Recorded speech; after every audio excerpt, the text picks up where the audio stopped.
Today we're talking about hair loss. It's not just for men. And in our relationship segment, we're talking about closure and the power of no contact. Stay with us. Are you ready to try something new? To ditch the drama, look younger, and finally step into your power? I'm Sandra Silverman, best-selling author, successful entrepreneur, and a mom of 2 amazing kids. I've been through it all, from bullshit to Botox, from broken up to badass. I've done the research, had some work done, and kissed a few frogs along the way. One thing I've learned, when you're faced with an obstacle, the best thing to do is to give it a hard look and say, party's over. Only then can you move on to the good stuff. Welcome to Party's Over.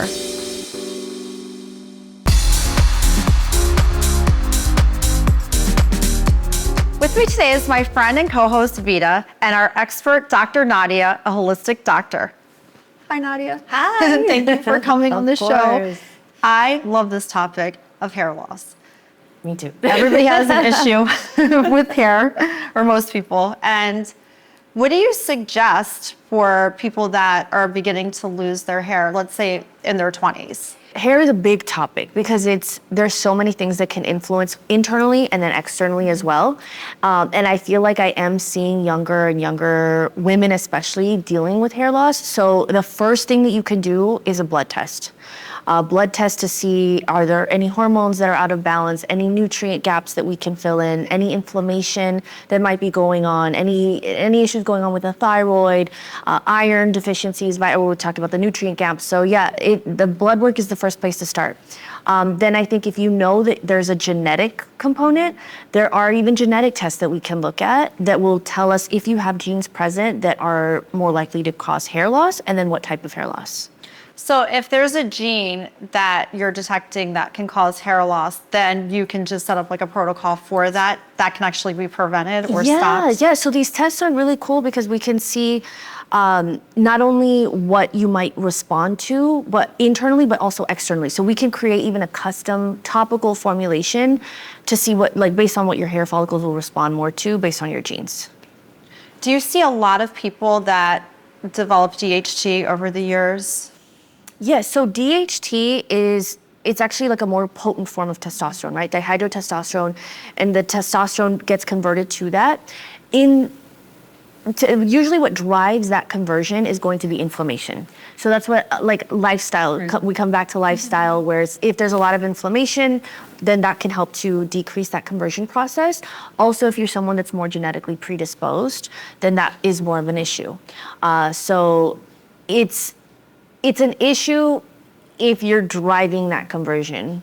Does that make sense? Yes. So if you have, so is that detected by a pattern or blood test? So yeah, you can see it on a pattern. Like hormonally driven hair loss is like what we usually think about, like, you know, the male pattern loss, or like for women, it's like what the widening part is. And then there's tests that you would do that would either look at if you have that activity if that conversion process is happening more. In women, it's not as helpful to test DHT in the blood because that conversion it's expressing externally at the level of the hair follicle. So you're not really going to see that in the blood for women. For men, it's helpful to test on blood. So I had that once where I went to the doctor and he detected it by just using a comb with a pattern, and my hair wasn't growing, so then I bought a wig. So I wore a wig. Remember my wig? It was a vibe. I wore the wig for 2 years because my hair, it wasn't growing, and the DHT was attacking the follicle. And this wig was crazy because I bought the wig, sent it to the salon that I went to, and 4 different people worked on the wig. So the wig looked completely different. You couldn't even tell it was a wig. After like the whole salon worked on this wig. Yeah, and then so hair not growing can actually be, because you can have multiple types of hair loss or hormone issues contributing at the same time. So usually when hair is not growing, it's that the hair is stuck in, like there's more stress hormone that's present. Mm-hmm. So that's the hair is stuck in a more resting phase. And you can have both happening at the same time, the DHT or the hormonally driven loss, along with like the stress that's not having. So with your cortisol levels high, can that cause? It can cortisol high, but then you can have here's the tricky thing. You can have normal cortisol, but at the level of the hair follicle also produces cortisol. So there's hormones that are produced. Like, we're learning so much about this tiny microcosm, right, at the level of the hair, and it has its own set of, things that it's in charge of. Bad relationship cause bad hair. See, if anything else, like, stop the relationship for your vanity. Yeah. Stop like, the relationship so you can look so I better. need good hair. Yeah. Yeah. You need good hair, you need good skin, you need to keep your weight down. Like, it just all contributes. Yeah, especially from like that energetic standpoint. Like, if someone is bogging you down energetically, it's going to translate physically too. What more? So what can you do about postpartum hair loss? Oh my God. Okay, so that's a great topic. I'm 5 months postpartum. And okay, I think what a lot of people need to realize, or women need to realize, is that the shedding is normal. During your pregnancy, your hair is basically in growth phase the whole time. Like, everything's bad. Really? Oh, and not the loss. Like, it was out of control. But during it was pregnancy, so big yes. and I couldn't do keratin. So I mean, this is an unpopular opinion, but I was a little relieved for the shedding. I was like, okay, we're getting back to That's the thing, right? Because during pregnancy, all your hormones, they're growing, right? Everything's promoting growth. Yeah.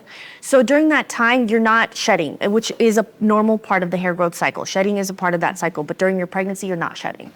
So after, usually around between 3 to 5 months postpartum is where everything starts to kind of reset. Your hair will go back to its normal cycle, so you'll start to shed again. So you're basically shedding everything that you would have shed during that pregnancy. So it can feel scary because you're seeing so much hair, which I just had, like, my crazy shed. And then can't tell. No, your hair is perfect. But, But then imagine that she's having hair issues. no, but then the thing is like it's normal for a bit, and then if it continues past a certain point, then you want to start checking everything. So really addressing, like, it's so many things that factor in, right? It's the hormonal fluctuations, it's your adrenal glands being taxed, like, you're constantly stressed. Your thyroid is under, particular stress after giving birth. So I actually have been taking a cocktail of a few different things, and I'm actually coming out, I haven't even told you this, with a postpartum hair formula. It's in production right now. That's so cool. So going along with that, I was told by a number of people to stay on my prescription prenatal vitamins and then to wean myself off of them to prevent the shedding. So after birth, stay on them for a little bit and then cut back to like 2 days a week, down to 1 day a week. Is that just an old wives' tale, or is there some merit to that? There's some merit. That's definitely one part. That's one piece of the hair problem, right? Because it's multifactorial. So the nutrients are one part, and that's definitely going to help with, especially if you're nursing, right? You're depleting a lot more, so you want to have that extra vitamin intake. But then there's the hormonal fluctuations. There's the extra burden on your adrenal glands, on your thyroid, which is not addressed in a prenatal.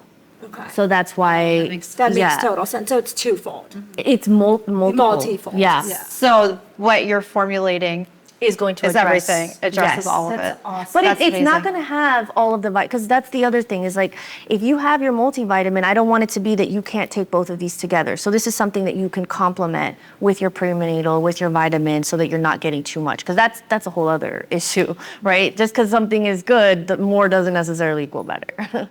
A lot of women are concerned with the hair loss, and if the hair already comes out of the follicle, is that the end for them, or can they repair even if the hair is no longer in the follicle? Yeah, that's a great question. So, obviously working on the internal piece, that can take time, but we live in a time where there's so many cool treatments. So there's PRP, there's PRF, there's exosomes. I really like the exosomes because you're getting a specific amount of growth factors that are going to help with the hair growth. So there's a lot of different things that you can do now to help that. That's interesting because I thought once it was out of the follicle, you had to do a transplant.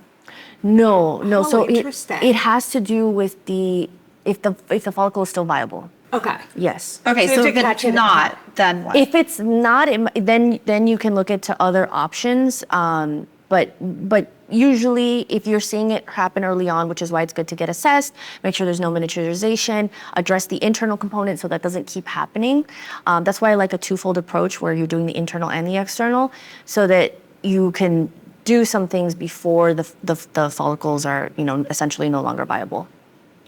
That's interesting. Are there any like shampoos or conditioners that you recommend, or any products that we shouldn't use that maybe encourage hair loss? So I like to products that have rosemary and peppermint oil. Both of these have good studies showing that they work almost equally as minoxidil. Again, in somebody who has a genetic predisposition where maybe their follicles are not going to respond and they might need something stronger, then they might have to go that route. But generally speaking, those are two great ingredients. And then as far as avoiding, really it's going to come down to more things like heat exposure, chemicals, like those are the things that. But if you use I do every day. Protectants go a long way. Oiling your ends. So like you can do practices where it's like, okay, you can oil your ends, you can do scalp massage, heat protectants. I have one of these combs. It's like an infrared comb. It's a brush, and it's like a red light therapy, but for your hair. So I don't know. I've heard of them. Yeah. Kind of freaks me out. I don't use it. I've used it in the context. You don't know what that light's doing. Do you use it on your face? No, of course not. You don't use it on your face? I don't go near that thing. Red light has a lot of good research, but also, there's so many brands. So there's some, of course, that are going to be better than others. Yeah. So if you're getting a really good one, that can be helpful. There's some studies that show that that's helpful. The comb, I don't know how good those are. And it kind of like massages it. It just seems really intense. I've seen that more so in the context where like people might do it before they do a treatment to kind of sterilize the scalp. I don't know. That feels a little more. I'm going to donate it. Some of my viewers have actually had to have transplants because the hair was out of the follicle and the follicle wasn't a viable follicle to. And sometimes, if it gets to a certain point, that might be the solution that they have to go down, go to. But before getting to that point, we're told that it's either minoxidil or it's spironolactone or a transplant. But there's so much more. So that's why I'm a big advocate for getting your blood tested, check your hormones, check your nutrition levels, right? Do all of these things. See if you can do some exosomes, some PRP, some PRF, because all of those are still going to be, they can get costly, but they're still going to be cheaper and less invasive than going the hair transplant route. But what if it's somebody, they're having like the regular shedding, but then they see the hairline changing? That's a person that's a candidate for some kind of treatment. If you want to change your hairline, then the hair transplant is probably going to be your best bet. It's painful, right? Yeah. It's like super painful from what I understand. It seems, I think so it's this painful. doesn't change the hairline. It's but the transplant itself it's a process, right? It's a process. It's a major process. Yes. I like to tell people to pair it with the exosomes. Like you can do that beforehand so that you're maximizing your results. But for changing your hairline, then that. In general, what's a good protocol for our viewers if they haven't gotten the blood test or extensive? That's a great question. I think having a good amount of protein intake is helpful, where our hair is made up of different amino acids. Having good mineral content, which I feel like gets overlooked a lot. So good multi-mineral, collagen, and just keeping processed fried foods out, because that inflammation is something that will shift the hair out of that growth phase and push you into a more of a shedding, or again, going into that conversion from testosterone to DHT. Okay, that makes sense. And then what about biotin? Because everybody swears by biotin. I stopped it. So I was taking biotin regularly, and then I saw a study that said too much biotin is harmful. Is that true? So I think the study that you're referring to was that too much biotin right before taking your blood work can skew certain results. So you always want to stop supplements theoretically 24 to 48 hours before you get blood work done. But I think that in the hair supplements, there's just too much. You don't need that much unless you have a specific deficiency in biotin. That's only one part. That's only one piece. I think that, vitamin D, zinc, selenium, copper, like these are all important as well, right? So focusing on just biotin is a little silly in my opinion. Well, no, you hear a lot of people say, oh, I take biotin for my hair. Right. Yes, and all the gummies they're peddling online. Which have all this like sugar That's so and bad for you. vitamin It's like eating syrup. candy. It is. Yeah. So gross. Yeah. That's why I like injecting the vitamins. Because I know I'm getting them. I like did a vitamin cleanse. I'm gonna give you a panic attack when I tell you how little vitamins I take. I literally am doing vitamin D, calcium, magnesium, and zinc, and fish oil. I don't take a lot either. Really? Okay. Yeah, she has me on very little Yeah, supplements. you don't need them. No. If you're eating properly and not eating ultra processed And you can foods. base it on you can base it on blood work. Back to the ultra process. Do they cause hair loss? It's going to come out, ultra processed foods. I think indirectly they certainly can because they're creating inflammation. that. They're disrupting your gut, Yes. environment, so that's going to affect absorption. There's probably there's lack of nutrients in ultra processed food. So I'm sure on some level, indirectly. Thank you so much for joining us again. This was great. We love having you on the show. Can't wait for you to come back again. Thanks. I can't wait either. If you like what you're hearing, share this episode with your girlfriends. Let's keep this conversation going and don't go away. We're talking relationships up next.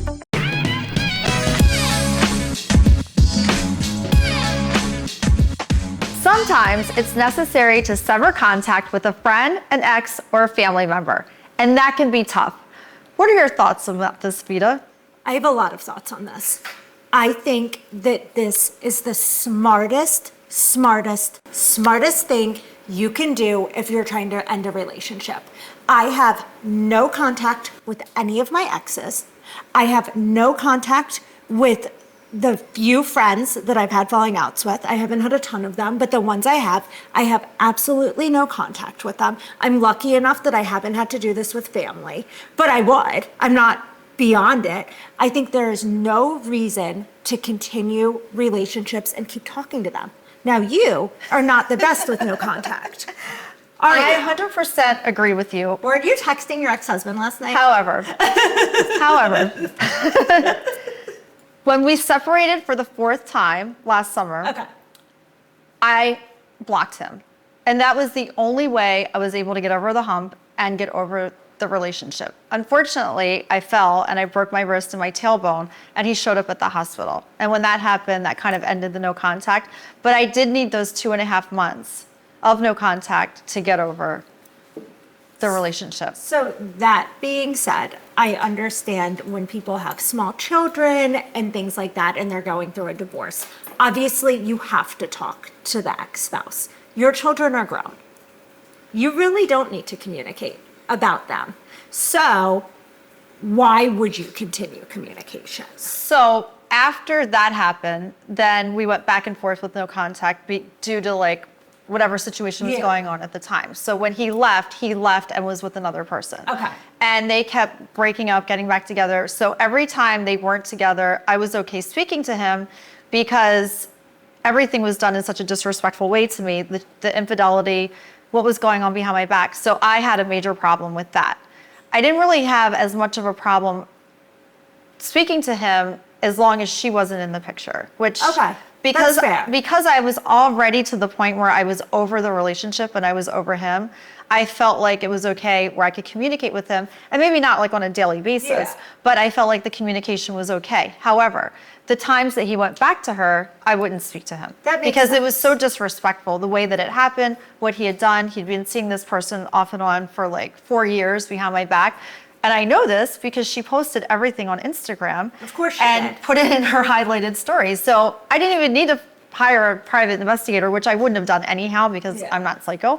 However, everything was clear on her highlighted stories. So I could see dates, the times they were together, in my private property, the girls in my bathtub. I mean, all these different scenarios. Okay, so pause for a second. Can we go back to the bathtub? Yes. Why was this woman in your bathtub? Okay, so behind my back, and we were already separated at this point, he took her to our home in Cabo for Thanksgiving and didn't tell anybody. So even the property didn't realize that she was there because he didn't sign her in. Stop. So he had her So there. he with knew enough- he was doing a dirty deed. Of course, he knew he was doing a dirty deed. So I'm with our kids for Thanksgiving in Miami. Originally, I was supposed to take the kids to see their cousins in Telluride, and I got a kidney stone like last minute. Last minute. You survived dengue, and then you got a kidney Yeah, stone. then I got a kidney stone. And this is right after I'd broken my wrist and my tailbone, so not a good year. However, I was here for Thanksgiving, and somebody had seen on her story that she was in my house in Cabo. She had posted on my balcony. So not only that trip did she post my balcony, she posted my bathtub. When I got there for Christmas, she had left her luggage tag in my drawer. Well, so they I do know that on purpose. Yeah, she was in my bedroom. So not only was her luggage tag in my drawer, she was in my bathtub, she was in my bed. So I was very upset at that point. I called him and I was like, get your, you know what, out of my house. And he was like, no, Sandy, we're back together. Because at this point, they were back together after already being broken up. Of course they were. And he's like, no, we're back together and we are here and there's nothing you can do about it. If I had been psychotic, I would have flown there and dragged her out by her hair. I would have done that. 100%. And all my friends would have done the same thing. But I took the high road and I was like, okay, I'm not going to say anything. And then by Sunday, he emailed me, we're broken up again. You were right. She's awful. They fought the entire time they were there. So that's karma. And I explained to him before, I'm like, you can't cheat karma and God doesn't sleep. So whatever you put out there, you're getting back. And so then it just went on from there. So there were times this past year where I would speak to him and times that I didn't speak to him. Now we're fine. She's completely out of the picture. He's in therapy. He's been really working on himself, I will say. So he goes to this therapist like once or twice a week. Yes, and he's taken a lot of ownership and accountability. But the romantic part is no longer there. So for me, I can see him. I could probably spend like a week with him, and I don't feel the same way that I ever felt in the past. Do you think that had you not had the time of no contact, you would be in a place where you still had romantic feelings for him? Do you think that was the catalyst of no romantic feelings? Yes, 100%. Having the no contact and starting this whole process, blocking him, he was continuing to try to contact me. He was still emailing. I ignored him. And 2 weeks after we had separated, I met somebody. So that helped as well, even though that relationship didn't really work out. Who did you, like, who's this guy you met? What was his deal? Okay, so the guy that I met was another narcissist, of course, because I'm You're a magnet. I'm a magnet. So I meet this guy, and thank God he was, because that kind of got me over the hump as well. So between the no contact and dealing with this guy, I wasn't really even thinking about my relationship, my marriage, because this guy was so outlandish that it just kind of helped in a way. Had I met like a normal person, it probably wouldn't have worked. No, not at the time. Not at the time. So that said, so you have this relationship with this guy, things don't work out, and then how did you end it? Was it a cold, like hard no contact, or was it like an ease into no With contact? the new guy, it was a hard no contact. He did something I didn't like. He yelled at me for like 18 minutes about something because it was already starting with him. It started out more casually, and then it turned into starting to get a little bit more serious, and he started to becoming a little bit more controlling. He'd broken into my phone. Then he yelled at me for 18 minutes about something, and when that happened, I blocked him. So I'm very proud of you. Thank you. Because it only took 6 months instead of 26 years this time. Yes. Round of applause for Sandra. So I am a total B. And I'm the opposite of you. Like, I don't give people second chances. Like, you scorn me, see you tomorrow. No contact. But was it always like that? No, of course not. Of course not. No, in my 20s, like you could just like beat me to the ground, run me through the mud, and I'd be like, it's okay, I love you. But now, Of course now. I'm a new version of myself. Yes. I think my husband's scared of me. He probably is. And he should be. Yeah, he probably is. So I don't think it really works as effectively to keep giving people more and more chances and try to keep them at a distance. I mean, it depends on how close the friendship was, or it depends on how close the relationship was. What's the point? I don't think that there's a point. I think they should be cut. Yeah, I completely agree. Until you're able to get to a good place with yourself where you can speak to that person. So the second person, the person that I went out with after the breakup, I talk to him periodically, but I have no feelings. Can I ask you why though? Like, do you get any value out of that? Nothing. Right? Like, but then why? Because he bother? contacts me for work stuff because he's in real estate. We own a residential lending company, so here and there I help. in a But couldn't you business just like aspect. pass him along to an assistant? Well, now And not I it? do. Okay. So now I gave him a name and Yeah. he's talking to them I feel directly. like that's a better no, way to it do it. doesn't benefit me at all to talk to him. That's kind of how I feel. I feel like there's a reason why you ended this relationship, so why keep it going? You know? No, it's not going. I'm just polite. Yeah. Oh, just in general, though. Just You're in general, polite. I'm You're polite. a politer person than me. Just in general, I'm a polite person. You are. You're so nice. But the great part to all of this is that I no longer attract those types of people. I don't attract narcissists any longer, which is great. Your magnetic field is off. Yes, completely changed. So now the people that I attract are normal. So we're sharing our experiences today, but for any of you who are watching and you're in a similar situation, it really is up to your own personal belief. We believe that you should have no contact, but it is a very difficult thing to do. So you just have to do what feels right for you. Unless you're being abused physically or something like that, Yes. right? And emotional And abuse. emotional. Yeah, emotional abuse as is well. real too. Yeah. That's real. That's just as Yeah, bad that's as just- physical if not abuse. worse, yeah. Yeah. If today's conversation helped you, then why not share it with someone who needs to hear it? And follow me on Instagram at Sandra Silverman for behind the scenes, real talk, and beauty tips that actually work.